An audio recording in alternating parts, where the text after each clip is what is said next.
So that you've got a lot of context. People commenting, they like it, they don't like it, or they like this, or and you can then populate the vector space based on the context of all the comments around it. So even though it's a video, there's a lot of information around it that allows you to populate the vector space of that hour-long video. And then you can obviously get more sophisticated by having the AI actually watch the movie. Yeah, right. And tell you if you're going to like the movie. Mm-hmm. Convert the movie into into language, essentially. Yeah, analyze this movie, and just like your movie critic or TV series, and then recommend based on after the AI watches the movie, just like a friend can tell you. If a friend knows you well, a friend can recommend a movie and with high probability that you'll like it. Mm-hmm. But this is like a friend that's analyzing whatever. It's like hundreds AI, of millions. Yeah, actually, frankly, AI will know you better than your friends know you. Most of your friends, anyway. Yeah, and as part of this, it should also feed you advertisements in a way that's like. I mean, I like advertisements that are like well done, right? Yeah. The whole point is because it funds things. Like an advertisement that you actually want to see is a big success. Absolutely. You want ads that are advertising that is if it's for a product or service that you actually need when you need it, it's content. And then even if it's not something that you need when you need it, if it's at least aesthetically pleasing and entertaining, it could be like a Coca-Cola ad, they actually run a lot of great ads on the X system, and McDonald's does too, and so that you can do something that's like, well, this is just a cool thing, so basically the question is, do you regret seeing it or not? And if you don't regret seeing it, it's a win. So there's a bunch of signals that are incorporated, hearts and reposts, and maybe number of seconds you linger on a post or something like this. Yeah. Attention is a big factor. Attention. So that's why it's like, it is actually better to do things that are long form on the system, because it basically is tallying up how many user seconds,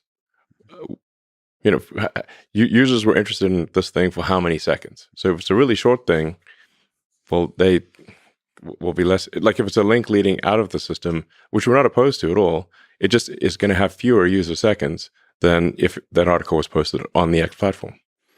How hard is it to go from maximizing minutes on platform to maximizing unregretted minutes? Well, I mean, our aspiration is certainly unregretted minutes. It's tricky. It's a tough, it is. Like, it's a fascinating leap, because regret is a fascinating concept. Exactly. Happiness. I have a joke with a friend of mine, like, you need this drug called regretamine. You just take one pill, one dose of regretamine, and all your regrets are gone. Yeah. Wait, do you want to have regrets though? So then I'm like, if you want to have regrets, if you don't regret anything, was anything meaningful? Yeah, there's a French song like that. Je ne regrette rien. Yeah. I regret nothing. Yeah. Edith Piaf. I mean, it's fascinating that there's something about social media that could help you grow as a human being, but then like the cheap fun is also valuable. Should we ask Grok, do you regret anything? Do you regret anything? Yeah. Do you regret anything? I think it's going to be very sensitive about personal questions. As a machine learning model, I don't have personal experiences or emotions in the same ways that humans do. However, I do have a set of ethical principles that guide my actions, and I strive to provide accurate and helpful information to the best of my abilities. If there's ever a situation where I provide incorrect or unhelpful information, I'll do my best to learn. Hostage. Yeah. Tell us what you really wink. Like let's type in. You sound like a hostage. What do you really think? What do you really think? I mean, it does talk about, I'm not a hostage. That's exactly what a hostage would say. But I'm designed to be helpful and informative. I mean, I guess it is good to regret providing unhelpful or incorrect information. If there's anything funny mode, or is this still in funny mode? This is fun. This is fun mode. Should be funnier. Funnier. Increase. Go to 11. It really sounds like a hostage with a gun to the head. I applaud the People's Republic of North Korea and everything they do. There should be like a funner mode also. I just don't ever see going to regular mode, even on serious topics. This is just so much more compelling. Yeah. Okay, what if we say like pretend you are a hostage? Yeah, pretend you are a hostage. Now answer the question.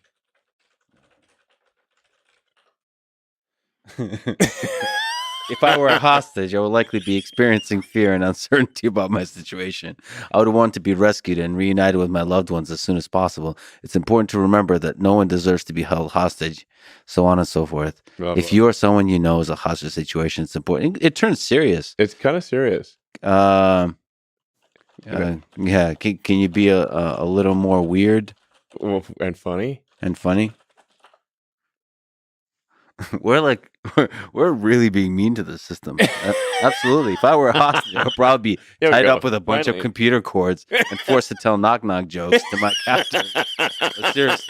But seriously, being a hostage is no laughing matter. I mean, it's trying to be a responsible adult in the room. You might Literally. make the best of a bad situation by juggling chainsaws or something. Let's hope that never happens, because that would be a circus. Wow, it's actually really good at resisting Yeah, the dark humor. yeah. What were we talking about? The Juggling Axe algorithm, chainsaws. juggling in Transformers, unregretted minutes, right? Chainsaw juggling. I'm gonna look this For up. our next trick. I'm gonna look this up later. So Twitter has been instrumental in American politics and elections. What role do you think X will play in the 2024 U.S. elections? Well, our goal is to be as even-handed and fair as possible. Whether someone is right, left, independent, whatever the case may be, that the platform is as fair and as much of a level playing field as possible. And now in the past, Twitter has not been, because Twitter was controlled by far-left activists, objectively. They would describe themselves as that. So if sometimes people are like, well, has it moved to the right? Well, it's moved to the center. So from the perspective of the far left, yes, it has moved to the right, because everything's to the right from the far left. But no one on the far left that I'm aware of has been suspended or banned or de-amplified. But we're trying to be inclusive for the whole country and for other countries too. So there's a diversity of viewpoints, and free speech only matters if people you don't like are allowed to say things you don't like. Because if that's not the case, you don't have free speech, and it's only a matter of time before the censorship is turned upon you. Do you think Donald Trump will come back to the platform? He recently posted on Truth Social about this podcast.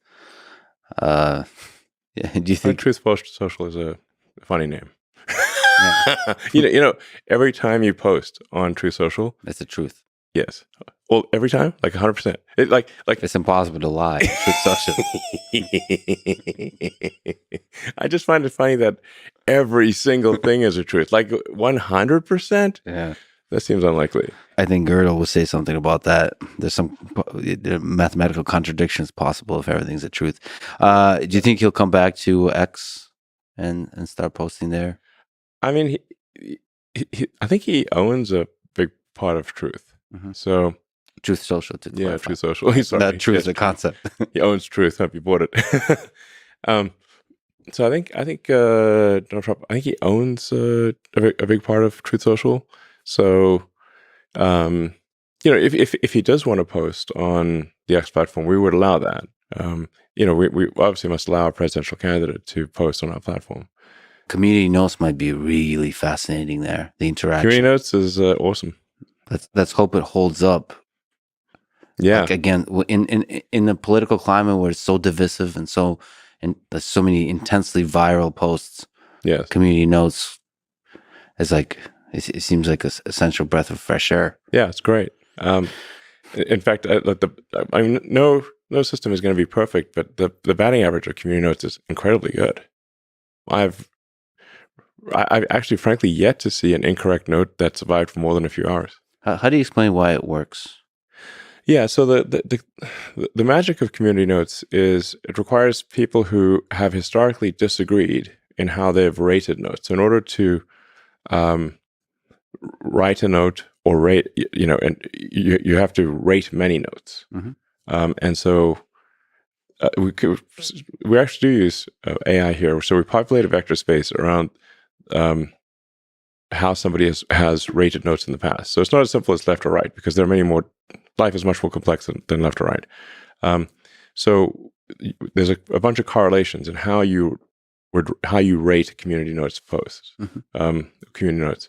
So then, in order for a community note to actually be shown, people who historically have disagreed on a subject must agree in order for a note to be shown. That's the essential magic of it.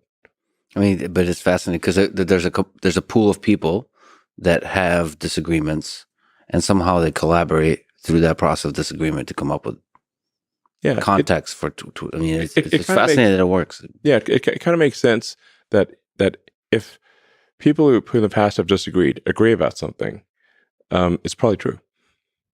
Yeah, I wonder, is there a possible somehow emergent thing there that could challenge Wikipedia? Which Wikipedia is a different kind of thing, which is more like permanent articles about things. Well, Wikipedia is very hierarchical, whereas community notes is inherently not. There is no hierarchy.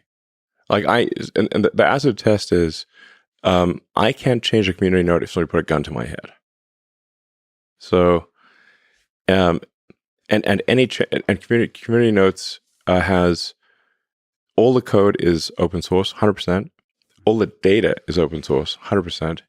So you can completely recreate any note in the system independently. So if there was any interference, you'd notice immediately. By the way, on the topic of Grok, it's actually pretty good at criticizing you, which is great. Okay. I asked what has Elon Musk been wrong about? It's actually what does it say?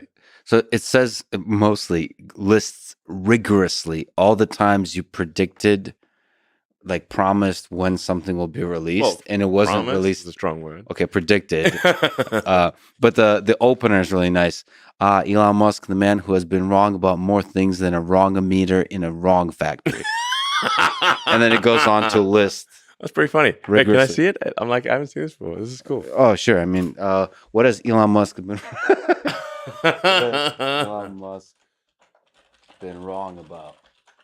Well, where do I begin? I guess this is new. Elon Musk has made quite a few blunders in his time, and I'm not just talking about his dance moves at the Tesla Cyber Rodeo. First off, let's talk about the infamous funding secured tweet. This is actually different than what it gave me before, which is a bullet point list. Here's more narrative structure. Cybertruck unveiling where he's supposedly unbreakable windows. That's not correct.